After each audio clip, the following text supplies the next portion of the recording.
Never let anybody see you sweat. So I was born in New York City, and I lived there until I was 8 years old. I realized that I was a much better talker than I was a listener. I don't know what to say, I just don't like what you're saying. Sorry, Your Honor. I ended up going to law school at Georgetown, and I was a prosecutor for Janet Reno. I loved it because it was so raw. Were you cheating on her? Yeah, sure. Okay. All rise. Our show will be a mixture of education, I think you're misreading the law a little bit, and entertainment. My main goal is justice and the law. That's been my legacy, and the legacy I hope to continue into the future with the show. Jasmine Suarez claims her ex made a scene at their teen daughter's birthday party and refused to pay after he ruined the event. Lance Reynolds says he was outraged to see his 13-year-old in high heels on a pole, and his ex should pay for her bad judgment. Ms. Suarez, you are suing Mr. Reynolds for $544.50 because, according to you, he ruined your daughter's birthday party, and that's what you had spent on it. Tell me what happened. How long were you two married or not married? We're not married. And how long were you two together before you broke up? We were together for 8 years, and then we broke up. We have a 13-year-old daughter together, and we've been co-parenting for like 5 years. How has that gone in the last 5 years, do you think? It's been kind of hard because he has a hot temper. He's very strict with our daughter and doesn't let her grow. So we've been butting heads a lot. What's your what would you say is your parenting philosophy, and what would you say is his parenting philosophy? So my parenting philosophy is want my daughter to be able to talk to her parents and not worry about anything. He's more like, you need to obey me and just listen to me and don't ask questions. All right. Mm-hmm. What was your childhood like, and what was his childhood like? See, my childhood, I had strict parents, so it's very, very sneaky. And I don't want my daughter to be like that. He had more of his parents were strict, religious, but he likes that. And yeah. That's funny because I had very strict parents. I was chaperoned until I was a senior in high school. But I talked to the first person I would run and tell anything to was my mother. So it's possible to have all kinds of things in your life. But let's talk about what happened in this case. Okay, so I planned my daughter this mommies and mini pole dancing class. Okay. And pole dancing. Oh, and yet the first word out of your mouth was stripping. Sorry, pole dancing class. And it was just fun. She had her friends there, and they were just playing along. The moms were there too. So where had you heard about this? She told me about it. How had she heard about it? I believe over social media. They were. It was a great way for moms and daughters to just bond and have fun. What was the age range for the children? It was from 5 to 18. And I presume that it was pole fitness, not stripping. No, pole fitness. Yes. Pole fitness. Pole fitness. And so what does the class look like? There's a bunch of poles? Yeah, so there's a bunch of poles everywhere. The parents are behind the kids, and we just learn techniques of how to use your upper body strength to get up, and it's a whole body workout. Right. Yeah. But it was a one-time thing. It was just the fun of a one-time thing. So we rented the studio for 2 hours, and then we had an instructor there. I also had little bites, little charcuterie boards and fruit and all that stuff so the girls can eat while they were practicing. Okay. Did you tell him about it? I told him that we were having a brunch for our daughter. But you did not tell him the pole part? No, I didn't want to deal with him getting upset. It was all about our daughter, and I wanted to focus on our daughter. Is it fair that you didn't let him in on what you were doing if you know he wouldn't approve and he's co-parenting with you? I feel when it's my time and she's not in any bodily harm, that I don't have to give him that information. Well, what if, when you say bodily harm, that's a pretty high bar. Well, what if when, he's, it's his time, he wants to do something that you don't approve of, you would expect to be consulted as a co-parent, right? Yes. How do you find out about the party? Because things did not go well when you found out. So I was at my house, and my homeboy Robert was over. We was watching the game, and I was letting him know that I had to leave in a bit to go pick up my daughter from this brunch. And he told me Were you going to pick her up at the pole dancing place? Well, wherever the location is, she said me. I didn't know wouldn't where. he then find out? Well, it was a studio, so he wouldn't find out unless he walked in? Yeah. I don't know. Okay, go on. Yeah, so he is in a relationship with her friend, Keisha. And he was telling me how he looking forward to the new moves that Keisha about to learn from this class that they had. And Keisha was there with Keisha's daughter? Yeah. Is that his daughter? No. Okay. He don't have kids. And right. And I'm like, what you mean? What moves Keisha learning at the dance class? And he's like, oh yeah, they got a whole pole dancing class going over there. And I'm like, what you mean at the kids' party? And he was like, yeah, they over there, they got poles and everything. They dressed up and everything. And I'm like, why ain't nobody telling me this? And why are you talking about it like it's cool? Is you cool with this? And he like, I ain't got kids, so I'm just looking forward to what she about to show off when she get home. So I just left and I just drove there and I was enraged. And I saw red when I went into the party. I literally saw my daughter on the pole, and as any father can imagine, like that's like one things that'll trigger anybody as a father, you know. So you got one job, and that's to keep my daughter off the pole. Coming up on Justice for the People. Did you ever tell your daughter not to tell your father? No, I told her. Oh, be honest. You know you did. I told her that we would talk to him after the party. Yeah, right. Keep it from your father. Let me tell you what a bad parenting piece that is. If you'll be in the Los Angeles area and want to bring your case to court, call 1-888-552-6878. You're watching Emmy-nominated Justice for the People with Judge Milian. We're back with the case of Jasmine Suarez, who is suing Lance Reynolds over a pole dancing party. Tell me exactly what you saw when you got in there. She literally was on the pole like this, and her leg was up, and she had on like some stockings and heels. She had heels on? Yeah, so she had like the attire. And Does she normally wear heels? Yeah, she wears my heels around the house. No, that wasn't my question. Does she normally wear heels to parties or to any? Small heels, yes. Okay. Did she have small heels on, or what kind of heels did she have on? Crystal like shoes? What did she have on? I don't know. It was grown up. It was pretty grown up. They weren't that big. How they big were were they? appropriate. Show me with your hands. Probably like 2 inches, like that. Well, that's like 4 inches that you. I don't know. Yeah, I don't know who's sorry. telling you that's 2 inches. 4 Probably inches. no one. It wasn't but go ahead. bad. She was able to walk. No ankles were twisted or anything like Your Honor, that. they all was dressed alike. So Say it again? They all were dressed alike. The kids, the parents. How were they dressed though? Like some fishnet stockings and heels and Fishnet stockings? little leg and arm showing. With shorts. Shorts too, and fishnet stockings? All the girls had different stockings because it was showing their personality. So Your they're Honor. very creative. Hold on one with second. it. Who provides the stockings? The parents came with the stockings, and then we rented the heels at the place. Okay. Did the girls have a good time? They for the first 15 minutes they were having like the best time ever until he came in and ruined the whole was it really vibe. only 15 minutes after the party started? Yeah, like we were just starting.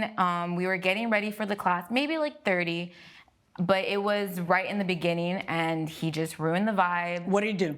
He came in barging, starts yelling, saying that we should be ashamed of ourselves, teaching our daughters all this, and I don't need my daughter on a pole, and nah. So he started trying to take our daughter away so she can go home. So that's when I stepped in and like, look, you need to stop, and we need to talk about this outside. But he wanted to be heard and made sure like everybody knew his opinion. So that's what happened. After a little bit, he went outside with me and we continued our conversation. When he finally went home, I went back and the vibe was But he dead. didn't take your daughter. No, he didn't take her. Okay. He and let her so stay. when you say the vibe, I imagine that people were kind of laughing and commenting. The moms are upset. Some of them know his personality, so they understand. But we had 2 new moms and 2 new girls, so they don't even know him like that. So just for him to barge in and these teenage Do you girls, think they felt guilty? Like he successfully made them feel guilty?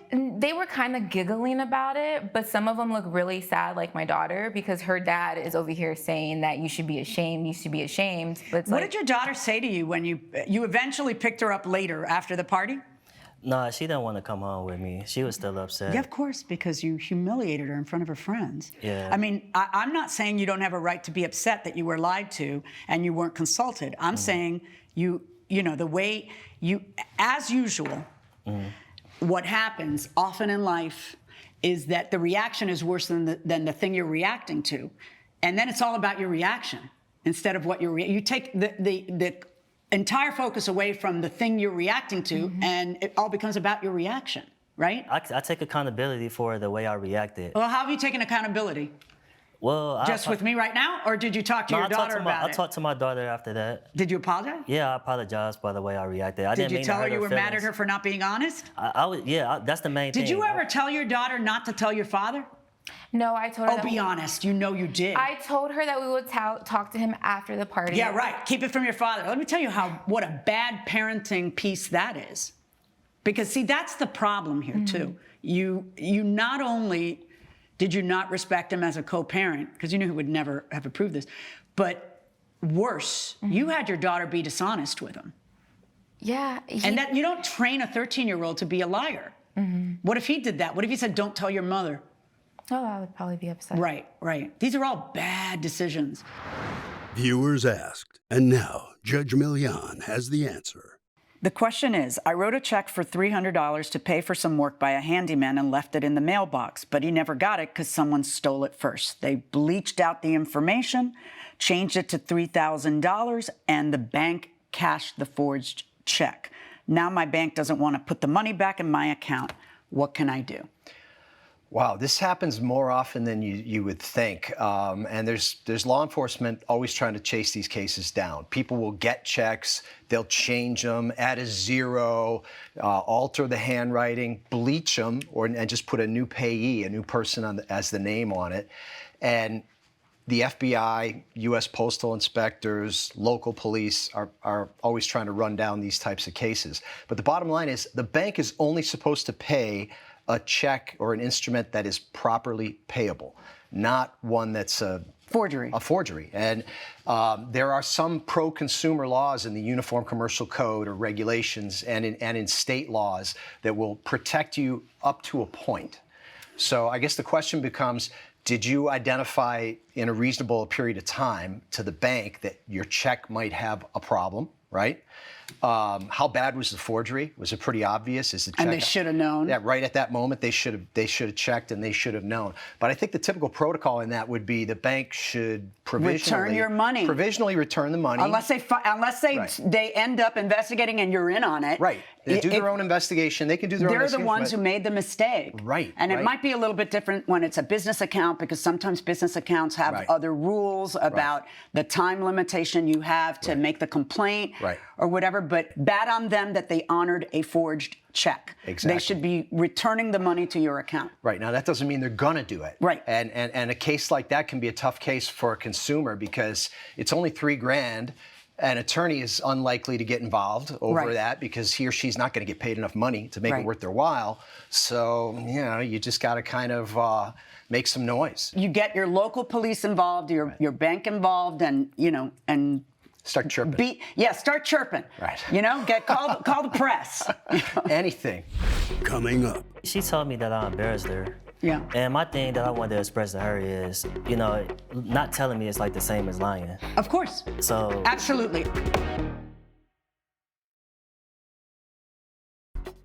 We're back with the case of Jasmine Suarez, who is suing Lance Reynolds over a pole dancing party. How is she doing now? Like, is she over it? Do they think it's funny? Did they still enjoy themselves? I hope that they were able to enjoy themselves. Well, after that... I know you want to win this case, but I really hope that you were all able to enjoy themselves. After a while, she had fun.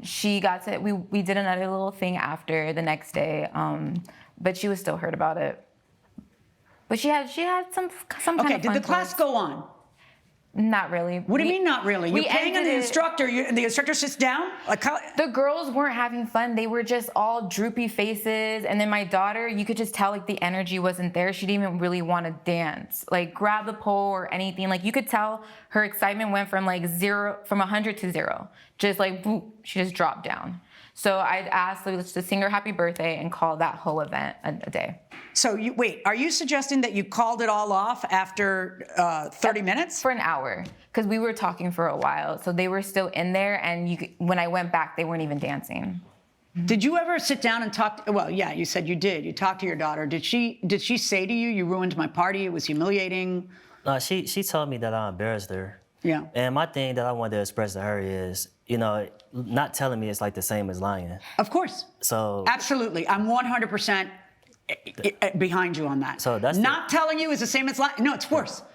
And telling your daughter, don't tell them till later. So that way, so tell them it's muffins. I mean, that's ridiculous. You don't do that to a child. You don't put that child in that position. Right. You just don't. Coming up. That's not what this case is about in the slightest. What the case is about is, from my perspective, is just, does he owe you the money because he walked in there and got mad? What the case is about from your perspective is infinitely more significant. You're watching Emmy-nominated Justice for the People with Judge Milian. We're back with the case of Jasmine Suarez, who is suing Lance Reynolds over a pole dancing party. The question is, does he owe you the money for the party? That's the question. Yeah. Did he owe you some legal duty not to express himself at the party? There's no question he embarrassed your daughter. And there's no question that I would not have done that, because then it becomes about your reaction and you're the bad guy. Do you understand that? I understand. What you want to do is sit down, talk to your daughter, talk to her, and make sure it doesn't continue, that it was a one-time thing. And look, pole dancing has been, I realize that, like, at first blush, you look at this and you say, pole dancing, and you go nuts, okay? Yeah. She even accidentally said stripper. Exactly. That was the first words out of her mouth. That's all he says in my head. It's right, just in because there. it's in your head and it's in his head. That's why he was mad. So I get it, all right? In fairness to her, I don't know if you know this, but this has become a health thing, like a form of there's like, you went to Pilates class, you go to pole dancing class. Now, let's be honest. Any of us who have ever done a pole dancing class didn't just do it for the burned calories. That's not what this case is about in the slightest. What the case is about is, from my perspective, is just, does he owe you the money because he walked in there and got mad? What the case is about from your perspective is infinitely more significant, which is, how do you effectively co-parent that child? And was this effective? Yeah, he shouldn't have walked in there, screamed, and ruined her 13th birthday, which only happened because you lied, essentially. Your lie of omission. You lied. You said it was brunch. It wasn't brunch. And you had her lie, which is infinitely worse. Judge Milian's verdict when Justice for the People returns. You're watching Emmy-nominated Justice for the People with Judge Milian. Do you love your daughter? I love her. Do you love your daughter? Absolutely. Okay, that's all that matters. So now you've got to get together as a team and co-parent effectively and in her best interest. And that means not hiding stuff from him. And that means controlling your temper too, right? And talking about it like sane individuals. Otherwise, you're only hurting her. And we don't want to hurt her, right? We want her to be happy and healthy and well-adjusted, right? All right. I am not going to rule in your favor. I'm ruling in the defendant's favor because I don't think that he had a legal obligation not to blow his lid. And I also think that even though that was embarrassing and everything else it was, that doesn't create a legal obligation for him to pay for the party. The responsibility would be for everybody there to laugh it off and make sure that their children had a good time. And if the mothers didn't know how to do that, shame on them. They should learn how to do that, because there will always be moments in life that we have to progress beyond. Good luck to the two of you. All rise. Judge Milian has ruled in favor of the defendant. The plaintiff's case is dismissed. Man, I hope you learned your lesson. At the end of the day, I'm gonna do what I gotta do to keep my daughter off the pole. She'll have some lessons. Don't worry about it. She'll have lessons in the future.